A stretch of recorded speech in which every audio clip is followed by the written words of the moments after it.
lido por Drauzio de Oliveira em setembro de 1991. Teleco, o Coelhinho, Murilo Rubião. Lido por Drauzio de Oliveira em setembro de 1991. Três coisas me são difíceis de entender e uma quarta eu a ignoro completamente. O caminho da águia no ar, o caminho da cobra sobre a pedra, o caminho da nau no meio do mar e o caminho do homem na sua mocidade. Provérbios 30, 18 e 19. Moço, me dá um cigarro? A voz era sumida, quase um sussurro. Permaneci na mesma posição em que me encontrava, frente ao mar, absorvido com ridículas lembranças. O importuno pedinte insistia. Moço, moço, me dá um cigarro. Ainda com os olhos fixos na praia, resmunguei. Vai embora, moleque, senão chama a polícia. Está bem, moço, não se zangue. E, por favor, saia da minha frente, que eu também gosto de ver o mar. Exasperou-me a insolência de quem assim me tratava e virei-me, disposto a escorraçá-lo com um pontapé. Fui desarmado, entretanto. Diante de mim estava um coelhinho cinzento a me interpelar delicadamente. Você não dá é porque não tem, não é, moço? O seu jeito polido de dizer as coisas comoveu-me. Dei-lhe o cigarro e afastei-me para o lado a fim de que melhor ele visse o oceano. Não fez nenhum gesto de agradecimento, mas já então conversávamos como velhos amigos. Ou, para ser mais exato, somente o coelhinho falava. Contava-me acontecimentos extraordinários, aventuras tamanhas que o supus com mais idade do que realmente aparentava. Ao fim da tarde indaguei onde ele morava. Disse não ter morada certa. A rua era o seu pouso habitual. Foi nesse momento que reparei nos seus olhos mansos e tristes. Deles me apiedei e convidei-o a residir comigo. A casa era grande, morava sozinho, acrescentei. A explicação não o convenceu. Exigiu-me que revelasse minhas reais intenções. Por acaso o senhor gosta de carne de coelho? Não esperou pela resposta. Se gosta, pode procurar outro, porque a versatilidade é o meu fraco. Dizendo isto, transformou-se numa girafa. À noite, prosseguiu, serei cobra ou pombo. Não lhe importará a companhia de alguém tão instável? Respondi-lhe que não e fomos morar juntos. Chamava-se Teleco. Depois de uma convivência maior, descobri que a mania de metamorfosear-se em outros bichos era nele simples desejo de agradar ao próximo. Gostava de ser gentil com crianças e velhos, divertindo-os com hábeis malabarismos ou prestando-lhes ajuda. O mesmo cavalo que pela manhã galopava com a gurizada, à tardinha em lento caminhar conduzia anciãos ou inválidos às suas casas. Não simpatizava com alguns vizinhos, entre eles o agiota e suas irmãs, aos quais costumava aparecer sob a pele de leão ou tigre. Assustava-os mais para nos divertir que por maldade. As vítimas assim não entendiam e se queixavam à polícia, que perdia o tempo ouvindo as denúncias. Jamais encontraram em nossa residência, vasculhada de cima a baixo, outro animal além do coelhinho. Os investigadores irritavam-se com os queixosos e ameaçavam prendê-los. Apenas uma vez tive medo de que as travessuras do meu irrequieto companheiro nos valessem sérias complicações. Estava recebendo uma das costumeiras visitas do delegado quando o Teleco, movido por imprudente malícia, transformou-se repentinamente em porco do mato. A mudança e o retorno ao primitivo estado foram bastante rápidas para que o homem tivesse tempo de gritar. Mal abrir a boca, horrorizado, novamente tinha diante de si um pacífico coelho.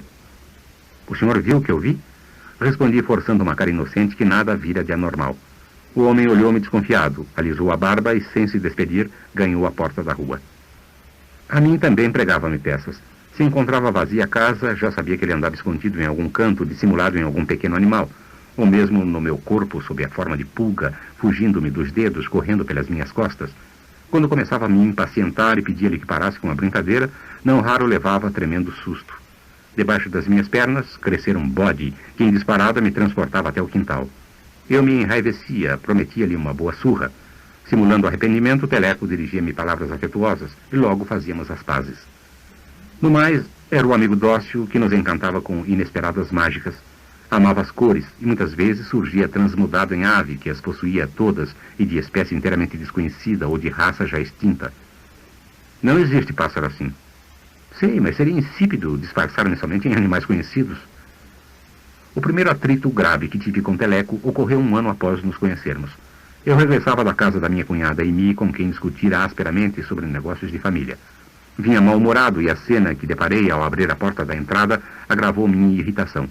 De mãos dadas, sentados no sofá da sala de visitas, encontravam-se uma jovem mulher e um mofino canguru.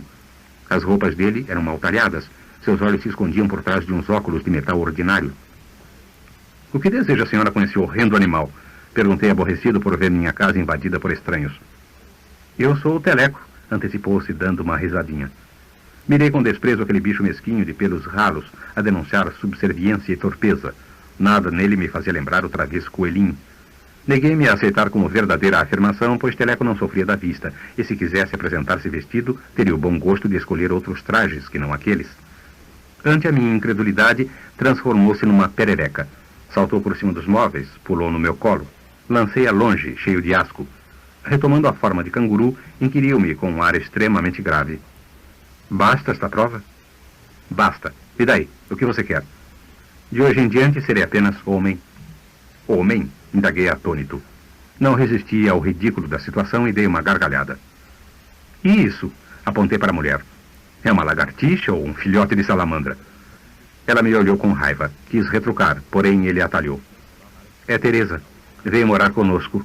Não é linda? Sem dúvida, linda.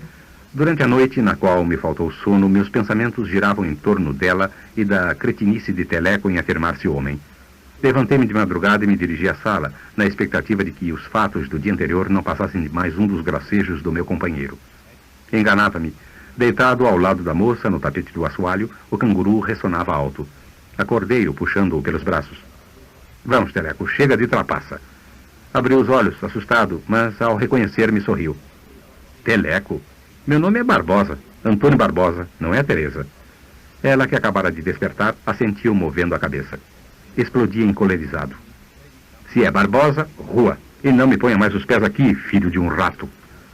Desceram-lhe as lágrimas pelo rosto e, ajoelhado na minha frente, acariciava minhas pernas, pedindo-me que não o expulsasse de casa, pelo menos enquanto procurava emprego.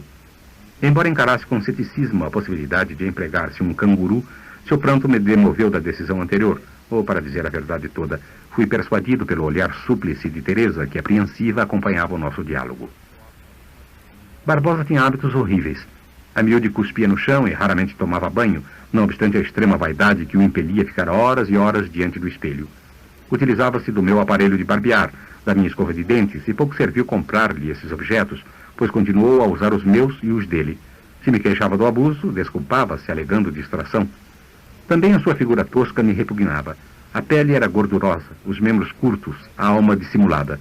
Não medi esforços para me agradar, contando-me anedotas sem graça, exagerando nos elogios à minha pessoa.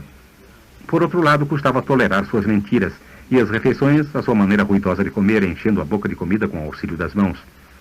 Talvez por ter me abandonado aos encantos de Teresa, ou para não desagradá-la, o certo é que aceitava sem protesto a presença incômoda de Barbosa. Se afirmava ser tolice de Teleco querer nos impor sua falsa condição humana, ela me respondia com uma convicção desconcertante. Ele se chama Barbosa, e é um homem. O canguru percebeu meu interesse pela sua companheira e, confundindo a minha tolerância com possível fraqueza, tornou-se atrevido e zombava de mim quando recriminava por vestir minhas roupas, fumar dos meus cigarros ou subtrair dinheiro do meu bolso. Em diversas ocasiões, apelei para sua frouxa sensibilidade, pedindo-lhe que voltasse a ser coelho. Voltar a ser coelho? Nunca fui bicho. Nem sei de quem você fala.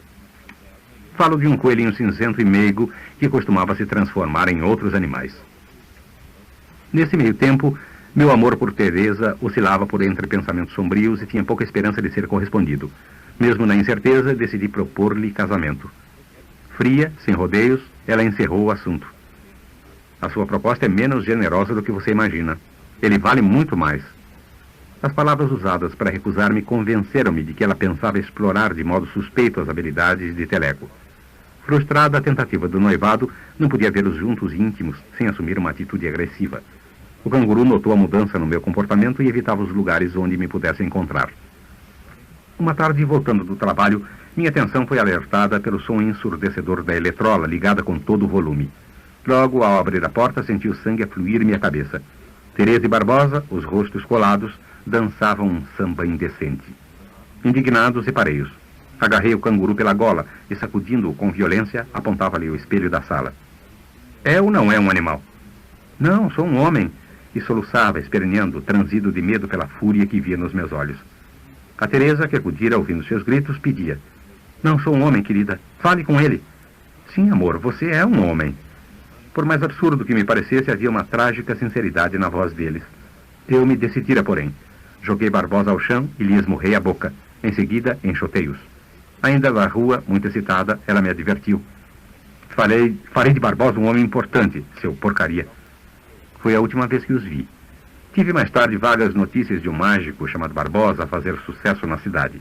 À falta de maiores esclarecimentos, acreditei ser mera coincidência de nomes.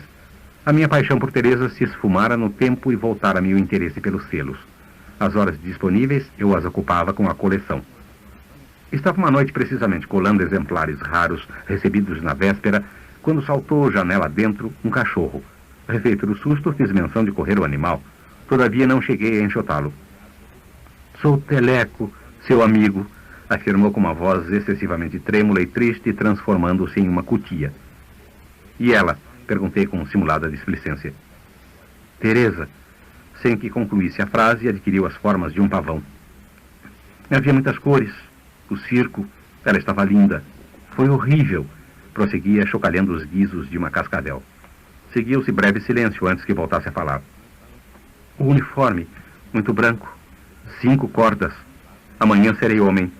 As palavras saíram-lhe espremidas, sem nexo, à medida que Teleco se metamorfoseava em outros animais.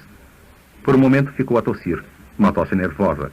Fraca a princípio, ela avultava com as mutações dele em bichos maiores, enquanto eu lhe suplicava que se aquietasse. Contudo, ele não conseguia controlar-se. Debalde tentava exprimir-se. Os períodos saltavam curtos e confusos. Pare com isso e fale mais calmo, insistia eu, impaciente com as suas contínuas transformações. Não posso, tartamudeava sob a pele de um lagarto. Alguns dias transcorridos, perdurava o mesmo caos. Pelos cantos, a tremer. Teleco se lamuriava, transformando-se seguidamente em animais os mais variados. Gaguejava muito e não podia alimentar-se, pois a boca, crescendo e diminuindo conforme o bicho que encarnava na hora, nem sempre combinava com o tamanho do alimento. Dos seus olhos, então, escorriam lágrimas que, pequenas nos olhos miúdos de um rato, ficavam enormes na face de um hipopótamo. Ante a minha impotência em diminuir-lhe o sofrimento, abraçava-me a ele, chorando. O seu corpo, porém, crescia nos meus braços, atirando-me de encontro à parede. Não mais falava. Mugia, crocitava, zurrava, guinchava, bramia, triçava. Por fim, já menos intranquilo, limitava suas transformações a pequenos animais, até que se fixou na forma de um carneirinho a balir tristemente. Colhi-o nas mãos e senti que seu corpo ardia em febre, transpirava. Na última noite apenas estremecia de leve, e aos poucos se aquietou. Cansado pela longa vigília, cerrei os olhos e adormeci. Ao acordar, percebi que uma coisa se transformara nos meus braços. No meu colo estava uma criança encardida, sem dentes, morta. Para ler esse conto, acesse www.poeteiro.com